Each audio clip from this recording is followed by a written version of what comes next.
అందరికీ నమస్కారం అండి. నేను doctor Rangaraman, senior medical oncologist, Medicover cancer hospital, Nellore. So February 4న వరల్డ్ క్యాన్సర్ డేగా పరిగణించడం జరిగింది.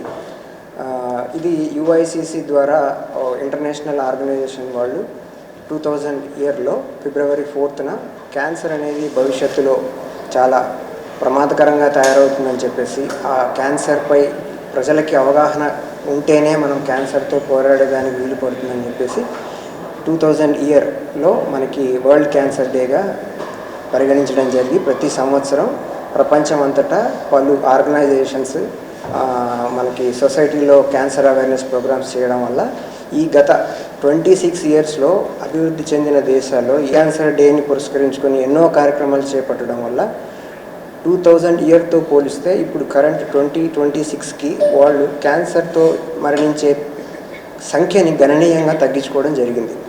కానీ మనకి భారతదేశంలో ఈ అవగాహన మనకి ప్రపంచం అంతా జరుగుతూ ఉన్నా కూడా మనకి ఈ మధ్యలోనే మనం దీన్ని సీరియస్గా తీసుకోవడం జరిగింది. గత 10 సంవత్సరాలుగా చేస్తూ ఉన్నాం.